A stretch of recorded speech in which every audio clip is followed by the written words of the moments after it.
फिर से शुरुआत करने से कभी मत घबराना, क्योंकि इस बार शुरुआत शून्य से नहीं, अनुभव से हो। इसलिए आज की सीरीज जो एपिसोड 2 है, थायराइड सीरीज चल रही है, एपिसोड 2 को बताने जा रही हूँ। समझते हैं कि थायराइड जो है 2 टाइप का होता है। अभी समझा आपने, हाइपोथायराइज्म और हाइपरथायराइज्म।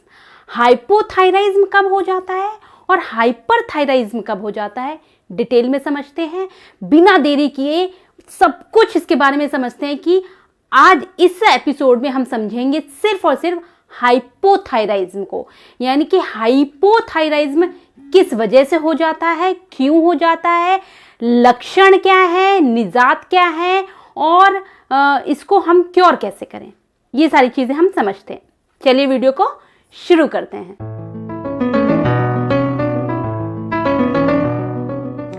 नमस्कार दोस्तों, दिल से स्वागत करती हूँ नीलम कृष्णा चैनल में। अगर आप नए हैं मेरे चैनल पे तो मैं हूँ नीलम कृष्णा और ये चैनल टोटल डेडिकेट है हेल्दी यानी टोटल हेल्थ से रिलेटेड इन्फॉर्मेशन देने में, आपकी स्किन और हेयर केयर से रिलेटेड सारी इन्फॉर्मेशन देने में, इम्प्लीमेंट करके मैं दिखाती हूँ। और हेल्दी रेसिपी की भी इन्फॉर्मेशन मेरे चैनल पे आपको डिटेल में मिलती है। इसलिए वीडियो में अगर आप नए हैं तो चैनल को ज़रूर सब्सक्राइब कर लीजिए, जिससे कि हर एक इन्फॉर्मेशन आपको ज़रूर मिल जाए। और साथ में एक नोटिफिकेशन है, उसको भी बेल आइकॉन को प्रेस कर देना, जिससे कि हर एक नोटिफिकेशन आपके पास पहुंचे नए वीडियो का। चलिए इस वीडियो में शुरुआत करते हैं कि हाइपोथायराइज्म क्या है। हाइपोथायराइज्म को समझने के लिए थोड़ा सा आपको बैक जाना होगा। देखिए अच्छे से, पहले एपिसोड में आपने जाना कि थायराइड ग्रंथि हमारे गले में होती है और ये 2 हार्मोन रिलीज करती है, T3, T4। और इन दोनों हार्मोन को रिलीज करने का ऑर्डर हमें कहाँ से मिलता है? ऑर्डर मिलता है हमारे ब्रेन से। एक ग्रंथि है जिसको हम कहते हैं पिट्यूटरी ग्लैंड। जो पीयूष ग्रंथि है, ठीक है, थायराइड ग्रंथि है, उसको सिग्नल, उसको ऑर्डर देती है ब्रेन में मौजूद पिट्यूटरी ग्लैंड, जिसको हम मास्टर ग्लैंड भी कहते हैं, जिसका बहुत बड़ा रोल है, बहुत ज़्यादा काम करती है वो ग्लैंड। लेकिन अभी हम सिर्फ हाइपोथायराइज्म की बात कर रहे हैं। लेकिन मैंने अभी बताया कि थायराइड ग्रंथि को T4 TSH को रिलीज करने के लिए ऑर्डर कौन देता है? Pituitary gland. लेकिन पिट्यूटरी ग्लैंड का भी एक और बॉस है, जो है एक और ग्रंथि, जिसके बारे में मेरे वीडियो अगर आपने देखे हैं तो आप ज़रूर जानते होंगे कि वो और कौन सी ग्रंथि है। हाइपोथैलेमस ग्रंथि, उसका क्या नाम है? हाइपोथैलेमस ग्रंथि। अगर मेरे वीडियो में जो लोग लगातार कंटिन्यू बने हुए, उन्हें ज़रूर पता होगा हाइपोथैलेमस ग्लैंड होती है इधर पिट्यूटरी ग्लैंड। जैसे मान के चलिए ये है हमारी हाइपोथैलेमस ग्लैंड और ये है पिट्यूटरी ग्लैंड। आमने सामने ये ग्लैंडें होती हैं, बहुत ही माइनर, छोटी छोटी मटर के दाने के बराबर ये ग्लैंडें हैं। और इनके काम पूरे शरीर की संरचना को बिगाड़ने में, पूरी शरीर की संरचना को ठीक करने में इन्हीं ग्लैंडों का सबसे बड़ा रोल है। माना ये जाता है कि, बल्कि माना क्या जाता है, हाइपोथैलेमस ग्लैंड एक हार्मोन रिलीज करती है जिसका नाम है TRH को स्टैंड फॉर, मतलब इसका फुल फॉर्म क्या हुआ? Thyrotropin releasing hormone. यानी कि सबसे पहले पिट्यूटरी ग्लैंड का भी एक बॉस है, एक और ग्लैंड जो बॉस है पिट्यूटरी ग्लैंड की बॉस है हाइपोथैलेमस ग्लैंड।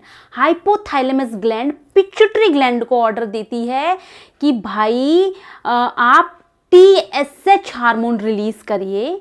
क्यों करिए? देखिए, अगर हमारे ब्लड में जब ब्लड टेस्ट, ये टेस्ट कैसे होता है? ये एक ब्लड टेस्ट है। ब्लड टेस्ट में जब TSH ज़्यादा निकलता है, अगर जो ब्लड टेस्ट हुआ, तो जैसे मैंने ये ब्लड टेस्ट कराया था, थायराइड का टेस्ट कराया था, ठीक है, मुझे, आपको याद होगा कि मेरे को थायराइड था, मैंने थायराइड और सारी चीज़ों को जड़ से ख़त्म कर लिया है। ये मैंने थायराइड की मेरी टेस्ट रिपोर्ट है, जिसमें जब T4 की बैलेंस रेंज क्या है? 4.7 से लेकर 14.6, यानी कि 4.7 से लेकर 14.6 के बीच में अगर आपका है क्या T4 हार्मोन, थायरॉक्सिन हार्मोन अगर है, तो इट मीन्स कि आप आपका ये हार्मोन ठीक है, T4 ठीक है। इसी तरीके से TSH की रेंज क्या है, 0.27 से लेकर 5.0, यानी 0.27 से 5.0 के बीच में अगर है तो TSH आपका बिल्कुल ब्लड में ठीक है। T3 की रेंज क्या है, 0.8 से लेकर 2.0, इसके बीच में अगर T3 है इट मीन्स कि बिल्कुल आपका सब ठीक है। अब देखिए, यानी कि T3 ये क्या है, थायराइड प्रोफाइल के टेस्ट हैं, 3 टेस्ट होते हैं, T3, T4 और TSH, ठीक है। अगर आपके ब्लड में TSH ज़्यादा निकलता है, सपोज कि मेरा यहाँ पे अगर TSH सपोज 0.27 से नहीं सॉरी TSH 0.27 से 5.0 से ज़्यादा निकलता है, मेरा 2.48 है, यानी कि 5.0 के बीच की रेंज में है, 2.48 है मेरा। अगर ये मेरा 5.0 से आगे के रेंज में निकलता, मतलब मेरे ब्लड में TSH ज़्यादा है। अगर मेरे ब्लड में TSH ज़्यादा निकलता, ठीक है, जिसको हम थायराइड स्टिमुलेटिंग हार्मोन कह रहे हैं, तो इसका मतलब मेरे ब्लड में T4 थायरॉक्सिन हार्मोन की कमी है। मान के चलिएगा, इस बात को बहुत बहुत बहुत अच्छे से समझ लीजिए। अगर मेरा थायराइड प्रोफाइल होता है, ब्लड टेस्ट में मेरे TSH यानी कि थायराइड स्टिमुलेटिंग हार्मोन कम निकलता है, उसकी रेंज कम आती है, जो उसकी एक पैरामीटर है उस रेंज निकलता है, तो मान के चलिए मेरे T4 मेरा ज़्यादा है। TSH अगर मेरा कम निकलेगा ब्लड में तो मतलब T4 मेरा ज़्यादा है। अगर TSH मेरा ज़्यादा निकलता है तो इसका मतलब मेरा T4 यानी थायरॉक्सिन हार्मोन कम है। मतलब ये आपस में दोनों का रिलेशन बिल्कुल अपोजिट है, रेसिप्रोकल है। यानी कि देखिए, TSH अगर ब्लड में ज़्यादा हो, ध्यान रखिएगा इस बात को, बिल्कुल पॉइंट 2 भी नोटेट कर लीजिए, TSH थायराइड स्टिमुलेटिंग हार्मोन अगर ब्लड में ज़्यादा निकलता है, अगर आपने ब्लड टेस्ट कराया, अगर ब्लड में ज़्यादा निकलता है तो T4 आपकी बॉडी में कम है। मान के चलिए, इस बात को पॉइंट 2 भी नोटेट कर लीजिए। TSH अगर आपकी बॉडी में ज़्यादा निकलता है, मतलब आपके ब्लड में ज़्यादा निकलता है, तो इसका मतलब थायरॉक्सिन हार्मोन आपकी बॉडी में कम है।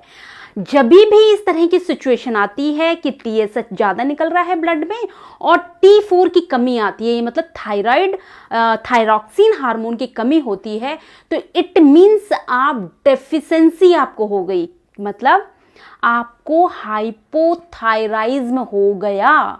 हाइपोथायराइज्म कब कहते हैं? हाइपोथायराइज्म हम उस कंडीशन को कहते हैं जब हमारे ब्लड में TSH की क्वांटिटी बहुत ज़्यादा निकलती है और थायरॉक्सिन हार्मोन कम ऑटोमेटिकली हो जाता है, क्योंकि दोनों का रिलेशन बिल्कुल अपोजिट है। जब TSH ज़्यादा है तो T4 कम निकलेगा।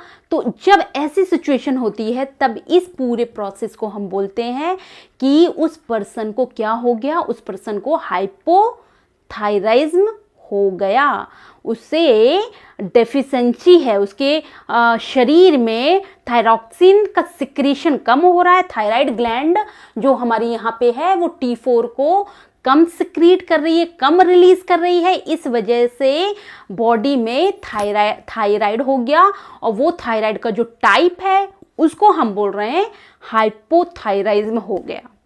Clear? Point to be noted, अच्छे से समझ में आ गया।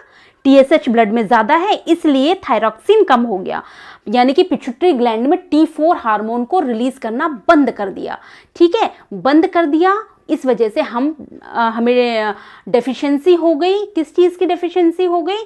हमारे थायरॉक्सिन हार्मोन की डेफिशिएंसी हो गई और उसका सिक्रीशन कम हो गया, जिस वजह से हम बन गए किसके, कौन से पेशेंट? हाइपोथायराइज्म के पेशेंट। आई होप कि पूरी चीज़ अच्छे से समझ में आ गई है आप लोगों को। आगे बढ़े, चलिए आगे बढ़ते हैं। अब समझते हैं कि हमें हाइपोथायराइज्म हो गया। हाइपोथायराइज्म की कॉजेज ये हैं कि हाइपोथायराइज्म में हमारी गर्दन के पास इतना मोटा घेंगा, जिसे हम कहते हैं, हिंदी में हम घेंगा बोल रहे हैं और इंग्लिश में इसको हम ग्वाइटर बोलते हैं। घेंगा नुमा आपने कईयों के शायद देखा होगा, मैंने तो बहुत मेल के देखा है और फीमेल के भी, मेरी एक आंटी हैं गांव में, मैंने उनको देखा था। उनके इतना मोटा यहाँ पे मांस का लोधा लटका हुआ था ऐसे, और वो चलती थी तो वो हिलता भी था। तो यहाँ पे जो इतना मांस का भरा हुआ, मांस का एक पार्ट बाहर की तरफ निकल आता है, तो इट मीन्स कि ग्वाइटर की प्रॉब्लम हो गई, ग्वाइटर की डेफिशिएंसी हो गई, ग्वाइटर के हम शिकार हो गए, जिसको घेंगा कहते हैं। बहुत खतरनाक चीज़ है। अगर इसका ट्रीटमेंट ठीक से नहीं किया, इसको अच्छे से समझा नहीं, तो ये घेंगा कैंसर में बदल जाता है, जिसको आजकल बड़ा फेमस कैंसर चल रहा है, थ्रोट कैंसर जिसको कह रहे हैं। बहुत ध्यान रखिए इस घेंगी को, यानी ये ग्वाइटर जब होता है तो ये थायरॉक्सिन हार्मोन्स के रिलीज कम होने की वजह से होता है। और थायरॉक्सिन हार्मोन रिलीज होता क्यों नहीं है? क्योंकि हमें आयोडीन की डेफिशिएंसी हो जाती है, आयोडीन की हमारे शरीर में कमी हो जाती है।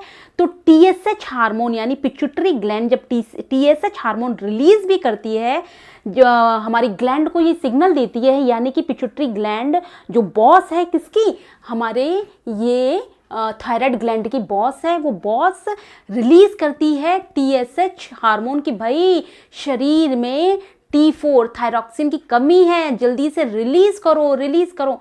वो सिग्नल तो दे रहे हैं बॉस, तो बॉस जो है अपने ऑर्डर्स दे रहा है, बट ये ग्लैंड प्रोड्यूस ही नहीं कर पा रही है T4। क्यों? क्योंकि उसको डेफिशिएंसी हो गई आयोडीन की।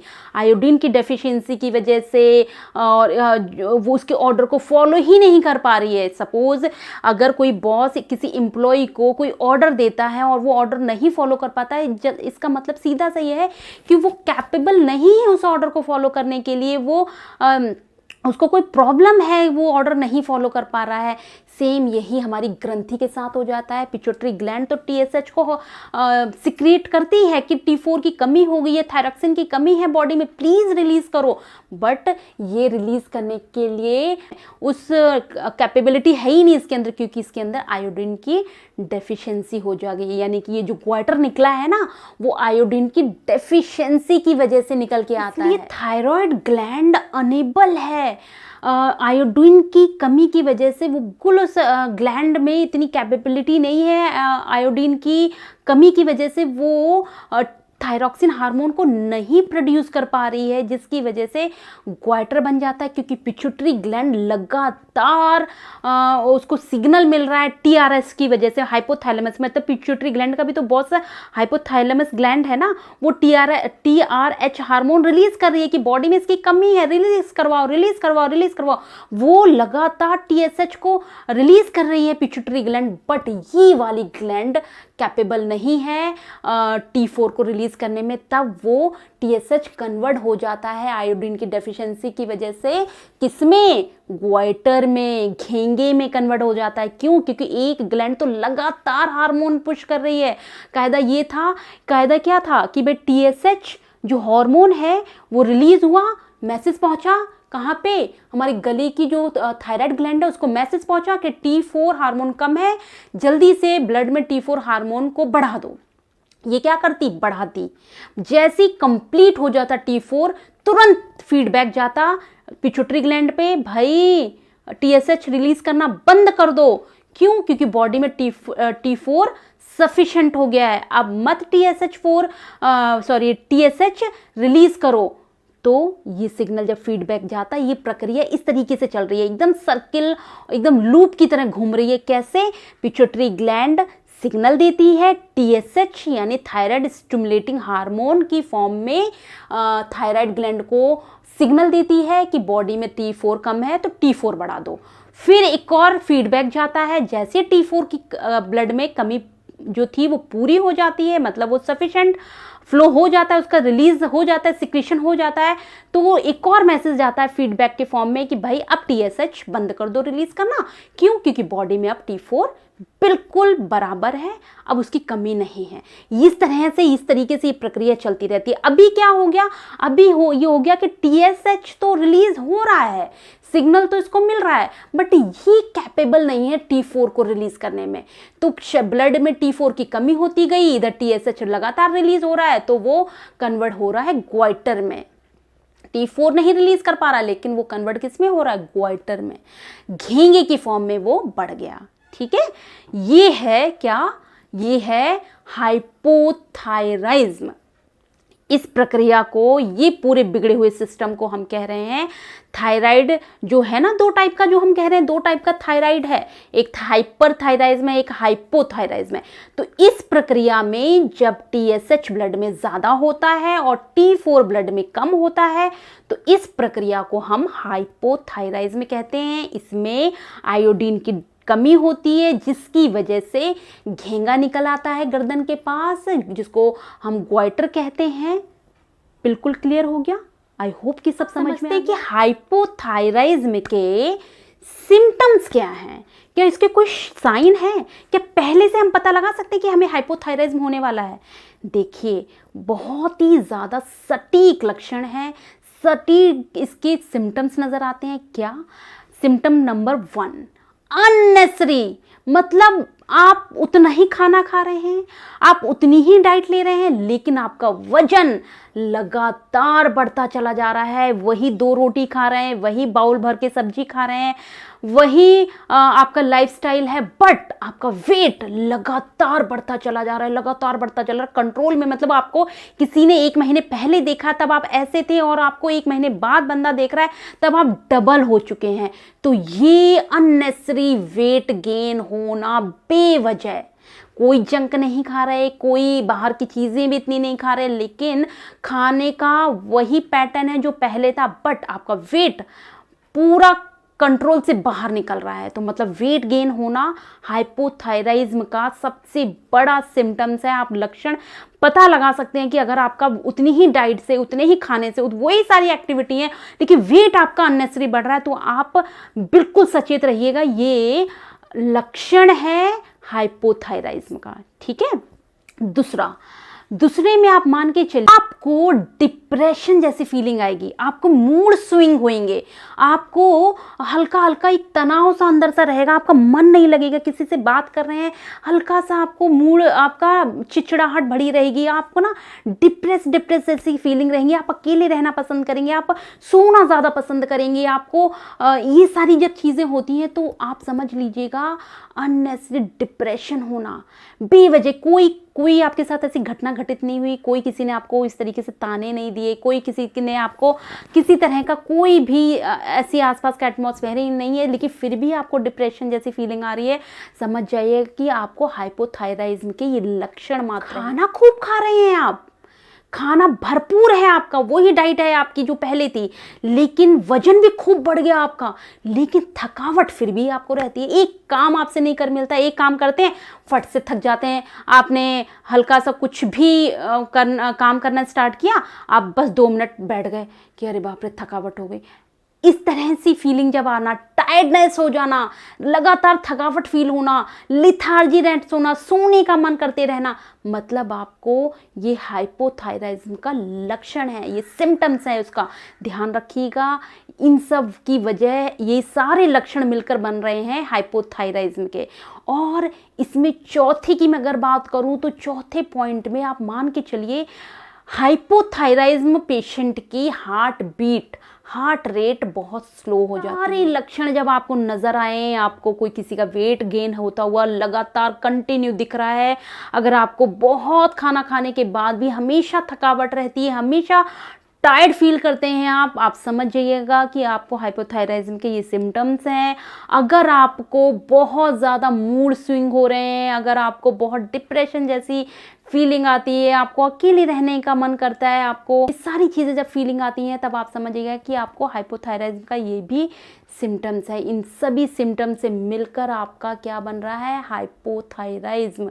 ये सारी चीज़ें मैंने आपको बता दी कि हाइपोथायराइज्म कैसे बढ़ता है। एक बार फिर से आपको पॉइंट टू बी नोटेड कर लीजिए। ब्लड में TSH हार्मोन बढ़ा हुआ दिखे तो समझ लेना कि T4 की कमी है, थायरॉक्सिन हार्मोन की कमी है, आप हाइपोथायराइज्म के शिकार हो गए हैं। हाइपोथायराइज्म इसको कहते हैं। हाइपोथायराइज्म के बारे में समझा पाई हूँ। हूँ, हाइपोथायराइज्म के लक्षण क्या है बता पाई हूँ, हाइपोथायराइज्म ब्लड में क्या चीज़ की कमी होती है जिसकी वजह से हाइपोथायराइज्म हो जाता है, हाइपोथायराइज्म को कैसे आप समझ पाएंगे, ये सारी चीज़ें मैंने आपको डिटेल में समझा दी हैं। अगर फिर भी आपकी कुछ क्वेरी है, अगर फिर भी आप मुझसे कुछ पूछना चाहते हैं तो आप मुझे कमेंट कर दीजिएगा, मैं ज़रूर आंसर करती हूँ। सबको पता है कि मैं हर एक कमेंट का रिप्लाई करती हूँ, आपकी भी क्वेरी का ज़रूर आंसर मिलेगा। आप कमेंट ज़रूर छोड़िएगा, हाइपोथायराइज्म मत होने दीजिए। आगे के वीडियो में हम हाइपरथायराइज्म के बारे में पढ़ेंगे, फिर इनको हम घर पे रहकर टैकल कैसे करें इसके बारे में जानेंगे। सीरीज़ के साथ बने रहिए, सीरीज़ बहुत इंटरेस्टिंग होने वाली है। होप कि वीडियो पसंद आया। अगर वीडियो पसंद आया है तो लाइक कीजिए मत जाइएगा और सब्सक्राइब कर लीजिए चैनल को, कमेंट करना मत भूलिए। Thank you so much.